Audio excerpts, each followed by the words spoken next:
Just like to offer a big shout out to Touchdown Digital, the sponsor of this week's video. Macro photography. Have you ever thought about doing it?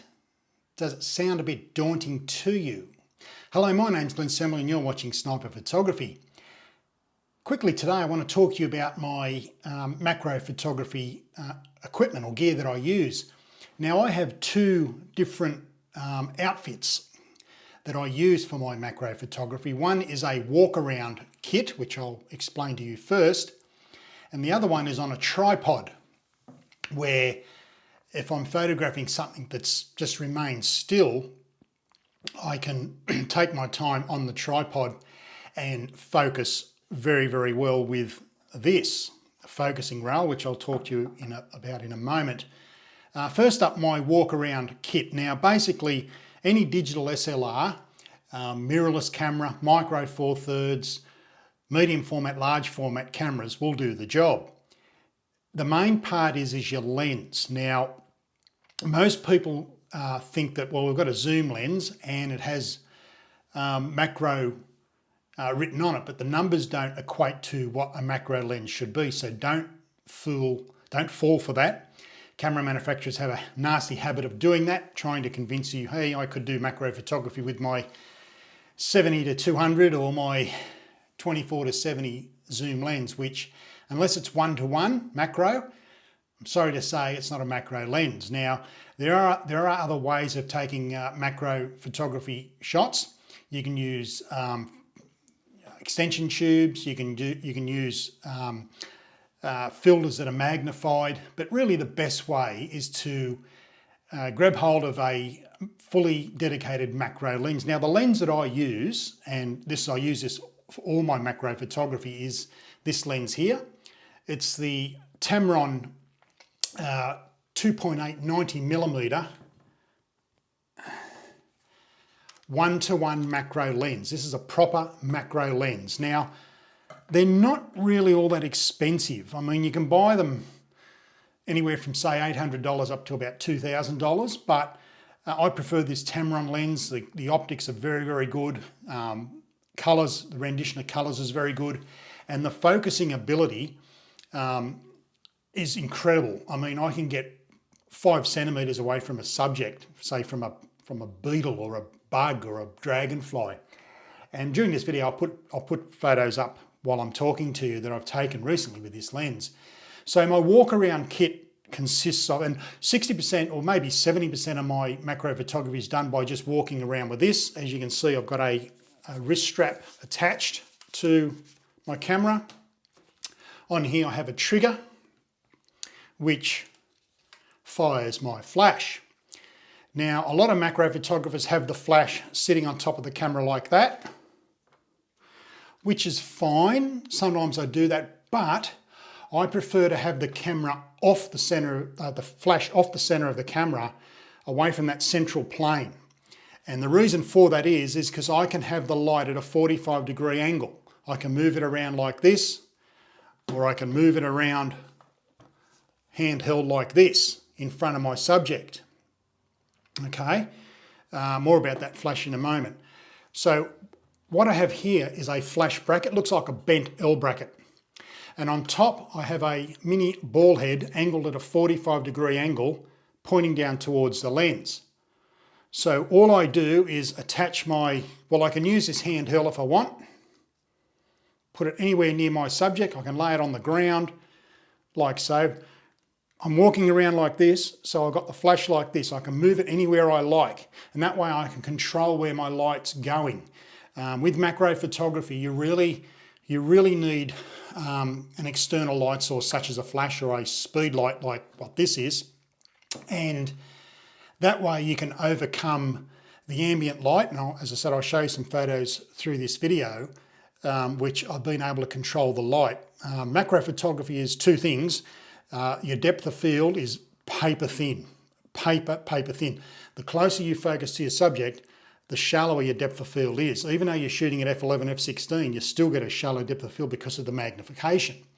Now you can focus stack macro images, which I do. I try and get it done in one hit if I can. If I can't, I will take a variety of shots and then put them all together in Lightroom Photoshop, but I prefer to get it done in this piece of gear here. Now, sometimes I do walk around with the flash like this in my left hand, or I could change it over to my right hand and fire it at the subject. Or sometimes I have it like this. Now, I've got this mini ball head here, angled at a 45 degree. Speed light goes on like so.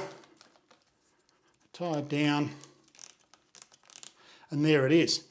Now, as you can see, this light, this diffuser, is pointing in front of my lens, but it's at a 45 degree angle.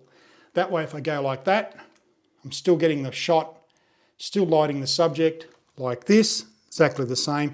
This is a fantastic walk around setup. It's a little bit heavy, but just a fantastic way of doing things. And I can move it, you know, I can move it this way, down like that, straight down like that, but I like to have it at a 45 degree like this.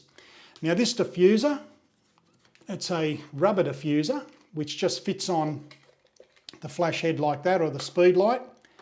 And what it has, it's got this thing here, right? You just screw that down, fits on the lens. So that is my walk around macro photography kit. The trigger fires the flash. That way I can control my flash beautifully.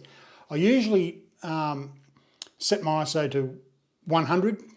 My shutter speed, I set it to the camera sync speed, which is 200, 1/200th of a second. And my apertures are between f8 and f16. Now, if I want to completely override the ambient light, well, I can do this with this setup. These are powerful flashes or speed lights, and all I basically do is control the power output of the flash. And this is why you need a diffuser. If you're getting into macro photography, speed light or flash, macro lens, and a diffuser, because the diffuser will soften the light. It gives you that really nice, beautiful light through the scene and across your subject. Because without the diffuser, this is quite harsh. Even when you turn it down to 1/64 or 1/28, it's still quite bright. So with the diffuser, it works very well. I also have another diffuser, which is this one. As you can see, just on the head of the speed light or flash. So basically, that is my walk around macro kit with the diffuser fitted. Now, with my tripod macro photography setup, I tend to use a different flash or speed light. Now, the one I use for that is the Godox AD200 Pro. I actually use this in my studio. It's not designed to go on a camera. It's designed to go on a light stand. But with this, and it's quite a heavy unit, it's 6 times more powerful than this one. So if I want more light, or if it's a really, really dark sort of morning or afternoon, I bring this little baby out. And once again, the diffuser fits on the end of it, and basically I just walk around like so, holding it like that. So if you can imagine, I'll just take the flash off here, and if you can imagine my camera's on the tripod and I've got this and I'm hand holding this, because you can't, this isn't designed to go on the top of a camera, this Godox 200. So I can go like that, I can move it in like so, I can carry it around like this, I can lay it on the ground, I can face it up underneath the subject, but this is when I'm on a tripod. Now also too, when I'm on a tripod, my settings are virtually the same, but your focusing is very, very critical here. Now, when I'm hand holding my macro walk around kit, what I like to do is set my lens to infinity focus and then focus on the subject, and then using the live view screen, I move back and forth. I do this rocking motion And in between going forward and coming back, I'll hit the focus point, and that's when I fire the shutter. So by moving forward and backwards, you'll see that the subject is moving in and out. If you get your finger like this and go like this, it gets blurred until you pull it back out, you're in focus. Same thing when you're hand holding for macro when you're focusing. Focusing is critical with macro photography as well as the depth of field. The depth of field is, as I said, you could be shooting at f22 and your depth of field is paper thin. So it is a bit of a challenge, but once you nail it, boy, some of the images you can get, as you can see in this video as I'm going along with you, are just absolutely fantastic. So before I put this camera, without the bracket of course, because I'm hand holding my flash or my speed light like this, I attach my focusing rail. This is a focusing rail. Now what that does, that mimics the rocking motion back and forth, like when I'm hand holding. But when I'm on a tripod, my camera is here and I turn this knob and I'm moving back or forward, okay? Back, forward. So, and I can go either left or right. So this, when it's on the tripod, once I set the tripod up, I don't have to move it again. I can focus on my subject. My camera's sitting here and I can move the camera forward or move it back until I hit that focus point and bang, I hit the shutter button.